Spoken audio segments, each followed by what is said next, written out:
그러니까는 우리가 앞에서 말했듯이 결정론적 방정식을 우리는 고전 클래식한 고전 역학이다라고 이야기를 하는 거죠.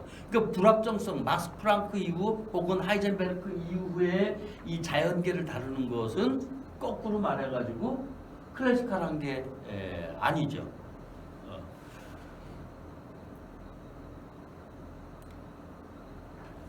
자, 또 하나는 여기 지금 이런 회절 현상을 우리가 일상생활에 자주 봐요. 연못에다가 돌을 던져도 이게 물결이 있잖아요. 그거 다 회절입니다. 그런데 가다가 여기 구멍이 두 개면은 이 물결이 서로 합쳐져요. 이게 굉장히 특이한 거죠. 사실 우리 일상 속에서는 많이 보고 이런 걸 통해서 많은 시인들이 시도 쓰고 그랬어요. 이거에 관해서. 하지만 이거를 물리학적으로 보면 굉장히 이상한 겁니다. 정확히 말해서 20세기 이 입자 물리학으로 봤을 때는 굉장히 신기한 측면들이 있어요. 입자가 파동이냐 아니면 입자냐라는 논쟁이 있었다고 그러잖아요. 우리 그런 거 다 자세히는 몰라도 입자라고 쳐요. 입자라고. 오늘날은 입자일 수도 있고 파동일 수도 있고 그렇게 하는 거니까. 그러면 입자라고 치면은 지금 여기 구멍이 하나 막혔다고 칩시다. 그럼 입자가 날라와요. 날아가던 구멍이 하나가 있으니까 이 구멍을 통과해가지고 이렇게 회전이 생기겠죠. 그래가지고 여기가 에너지가 가장 센 데가 이제 우리가 인간이 보기 위해서 여기다가 감광판을 대요. 즉 사진 인화판 같은. 그럼 여기 새까맣게 타겠죠. 자, 그러면은 이렇게 날아가다가 지금 입자가 양자하고 전자가 날아가다가 도중에 이 밑에 구멍을 탁 열어줘요. 그러면 입자는 지금 하나죠. 딱 하나라고 가정을 하는 거예요. 지금 왜? 파동이라고 하면은 하나, 둘, 셋, 네 개를 셀 수가 없잖아요. 이거 굉장히 중요합니다. 이건 이해하실 거예요. 파동이면은 하나, 둘, 셋, 넷을 셀 수 없어요. 입자이면은 좀 어려운 말로 카운터빌리티라고 할 수 있어요. 셀 수가 있어요. 입자면은 한 개, 두 개, 세 개, 네 개 그렇게 셀 수가 있는 거예요. 어마어마한 것입니다. 그래서 이렇게 한 개, 두 개, 세 개, 네 개 셀 수 있으면은 그때부터 과학이 성립될 수가 있어요. 아니야, 자연계는 그런 게 아니야. 어떻게 다 셀 수가 있겠니? 물의 흐름을 봐. 셀 수가 없어. 우리 삶의 인생의 그 흐름들을 봐. 하나, 둘, 셋 셀 수 있는 게 아니야. 전부 연결된 거지. 이렇게 양쪽에 생각들이 있을 거예요. 즉 입자로 하나, 둘, 셋, 넷 셀 수 있는 세계를 택하는 게 바로 과학자들이 생각하는 이 물리적 세계관이에요. 또 아니야, 그런 게 어딨어? 이 너와 나의 관계를 봐. 또 너와 나가 이렇게 딱 구분될 수 있는 그러한 셈본으로 될 수 있는 대상이 아니야 라고 생각을 한다 그러면 거기서부터 삶의 철학들이 형성이 되는 거예요. 이 두 개의 철학적인 세계관이 어느 것이 더 맞느냐 그런 의미가 없어요. 어느 것이 더 중요하냐라고 하는 것은 개인의 성향마다 다 다를 수가 있습니다. 이 두 가지를 다 동시가 아니라 다 볼 수 있는 그러한 시력을 갖고 있는 것이 저는 굉장히 중요하다라고 봅니다. 예를 들어서 내가 지금 입시에 내가 내일 모레 수학 시험을 봐야 되고 수학 문제를 풀어야 되는데 수학 문제를 풀 때는 이렇게 연속적인 삶의 철학으로 이 수학 문제를 풀어서는 안 될 거예요. 아마 하나, 둘, 셋, 넷 셀 수 있는 셈본의 세계관으로 수학 문제를 풀어야 될 겁니다. 그렇지만 철수와 영희가 서로 사랑할 때 이 셈본의 세계관으로 사랑을 한다 그러면은 아마 이 사랑도 할 수 없을 것이고 시도 읽을 수가 없을 거예요. 이 두 가지 다 서로 병존하는 다른 세계를 보는 입장이기 때문에 어느 것이 더 좋다 나쁘다 얘기를 할 수가 없다라는 거죠. 그래서 중요한 거는 사랑할 때 카운터빌리티의 세계관으로 하면은 이거 오래 못 갑니다. 수학 문제를 풀 때 또 거꾸로 뭐냐? 연속 속의 세계관으로 하면은 수학 문제 제대로 풀 수가 없겠죠. 그래서 어떤 때에 적당하게 이 세계관을 활용할 수 있을 것인가가 철학의 굉장히 중요한 하나의 태도고, 이건 철학의 태도가 아니라 사실은 우리 보통 사람들이 살아가는 삶의 하나의 태도이기도 하겠죠. 다시 거꾸로 일로 다시 입자가 가는데 얘는 하나 둘 셋 셀 수 있는 것 중에서 하나란 말이에요. 하나니까 구멍 둘 중에 하나밖에 통과를 못해요. 그렇겠죠? 그래서 가는데 이 밑에 구멍이 딱 열렸어. 그러면 얘는 갈등을 하겠죠? 둘 중에 하나만 통과를 할 수밖에 없는데도 불구하고 결과는 회전이 간섭이 일어나가지고 가운데 큰 감광이 돼버려요. 그러니까는 이 문제는 뭐냐? 입자로 봤으면 파동으로 보면은 아무 문제가 없어요. 아무 문제가 없는데 입자로 볼 경우에 이런 모순이 생긴다 말이죠. 그래서 이것을 풀 수가 없습니다. 도저히. 굉장히 이거는 신기한 거예요. 그래서 전자 같은 거는 양자 딱 만약에 입자로 봤을 때 하나만 통과할 수 있는데도 불구하고 이러한 이상한 현상이 생긴다라는 거예요. 그래서 이거를 비고전적인 역학의 출발이 되는 것입니다. 이상한 이제 양자역학이 시작되는 겁니다. 시작부터가 이상한 그런 스푸키가 같은 그런 현상들을 만나게 되는 것입니다. 오늘 얘기할 거 그래서 1935년도에 아인슈타인, 그 유명한 아인슈타인이 동료 퍼덜스키와 로젠이라고 하는 사람과 같이 양자역학의 기술은 여기 리얼리티라는 말이 나오죠. 피지컬 리얼리티. 그래서 이 내가 실제론이라는 것을 설명한 겁니다. 양자역학은 이 물리적 실제론이 뭐냐면은 사이언티픽 오브젝트예요. 물리적 실제를 제대로 컴플리트, 제대로 디스크립션, 제대로 서술할 수가 있을까라고 하는 질문입니다. 아인슈타인은 죽기 바로 직전까지도 양자역학을 믿지 않았어요.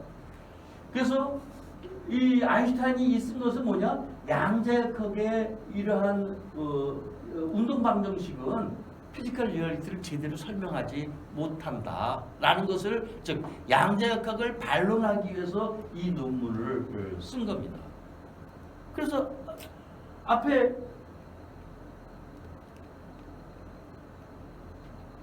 이런 현상 하나 설명 못하고 있다.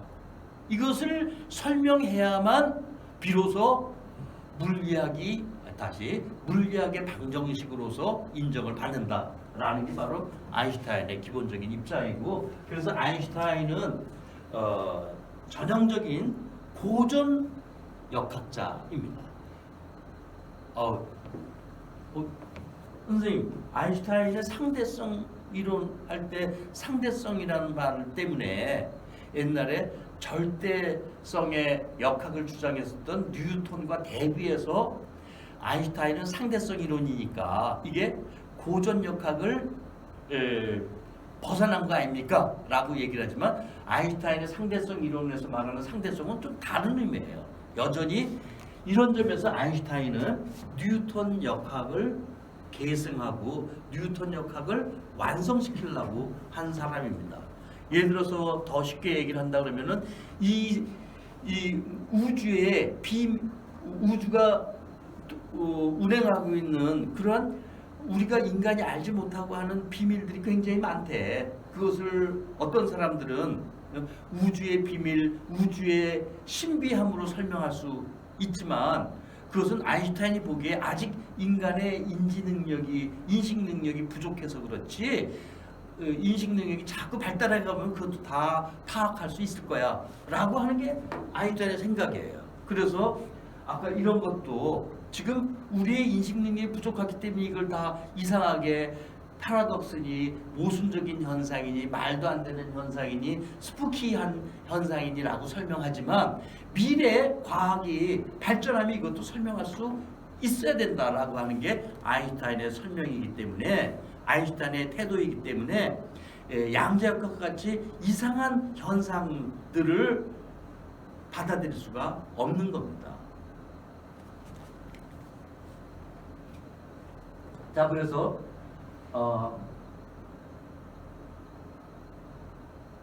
1935년도에 논문이고, 이 1935년도에 이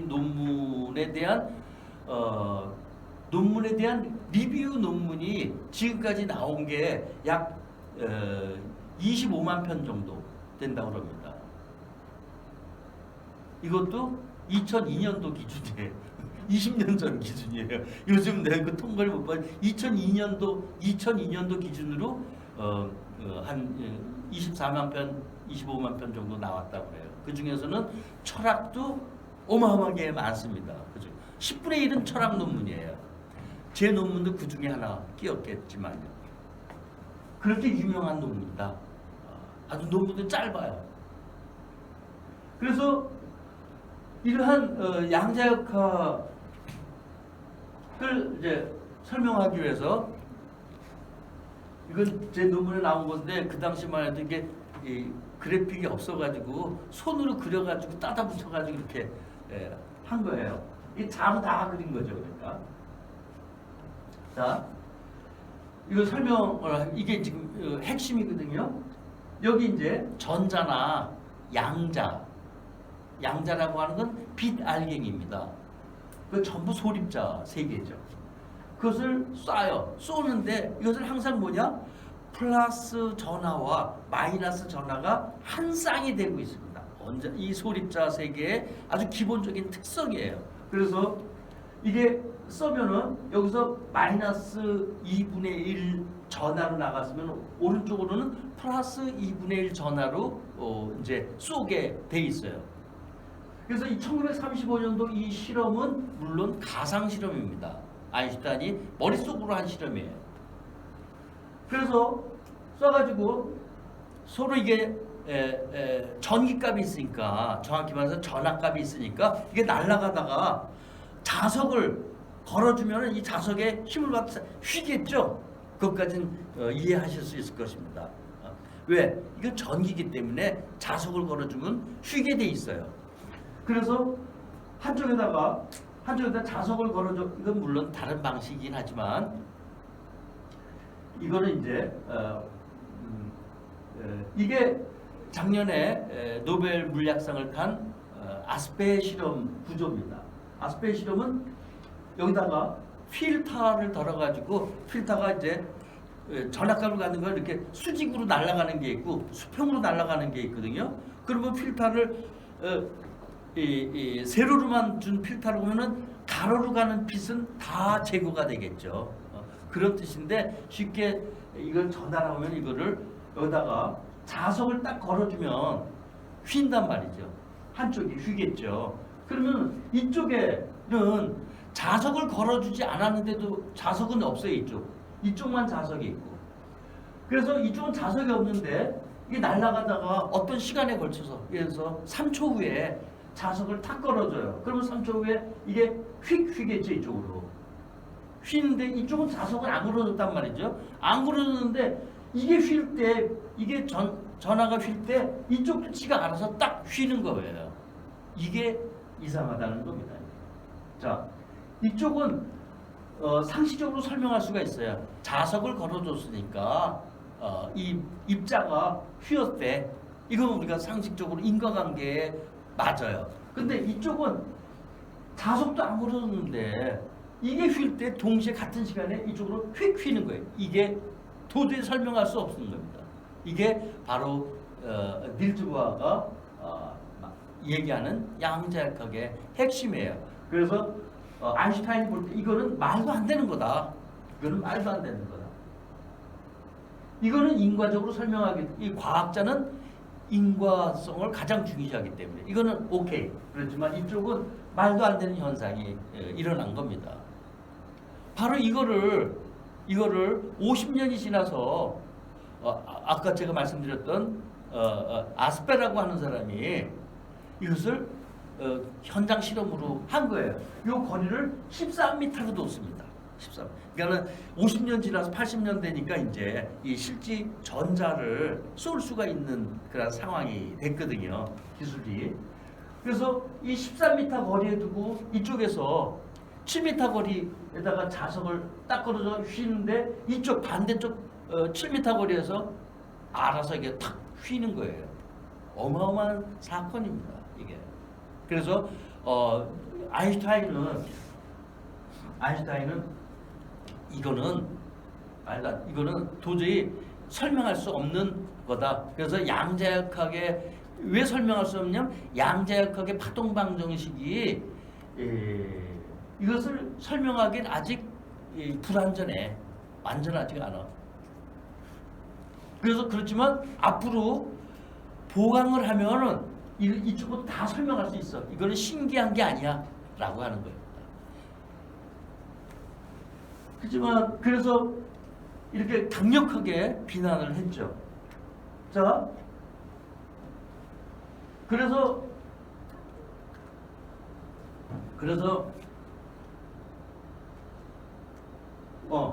이게 35년도에 아인슈타인과 포도스키 로젠의 논문인데 똑같은 해 11월 달에 11월 이게 이제 7월에 논문이 접수됐고 발간된 거는 11월 달입니다. 7월에 발간되자마자 여기 이거 닐즈 보아라고 써져 있죠. 이렇게 닐즈 보아가 똑같은 논문 제목으로 반박 논문을 써요. 똑같습니다. 제목도 이 의문포까지 똑같죠. 근데 똑같죠. 반박을 해요. 아인슈타인에 대한 반박을 하죠. 그거는 네가 뉴턴역학에 사로잡혀 있기 때문에 그렇다라는 것입니다. 그래서 이 논문을 설명한다라는 거는 여기서 말도 안 되겠죠. 그래서 제가 이제 논문 이제 구두 시험이라는 게 있거든요. 그래서 구두 시험 할 때 그 제일 인생에서 살 떨리는 게 아니죠. 그때 전 젊었을 때인데도 머리 다 빠지고 그랬었어요. 얼마나 가슴이 떨렸는지 1년 동안. 근데 그때 제가 아주 통과하게 된 결정적인 그러한 아이디어를 제가 그 사람들 제 지도 교수는 2명은 물리학과 교수, 아니 지도 교수가 아니라 그 심사위원들 2명은 물리학과 교수, 1명은 생물학과 교수, 2명은 철학과 교수. 거기서 괜히 헛된 소리 하다가 큰일 나죠.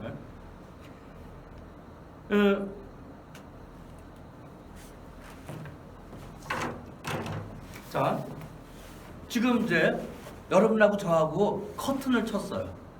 그 장막을 쳤으면 여러분 지금 저 안 보이겠죠? 당연히 안 보이는데 커튼에다가 구멍을 뚫어놔요. 이렇게 2개. 그럼 여러분들이 볼 수 있는 거는 지금 뭐냐? 2개의 손뿐이죠.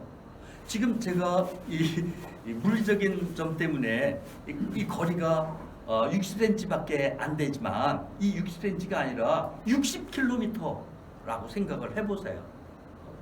자, 그러면은 이게 한번 이쪽 왼손 때려보세요. 딱 때리면은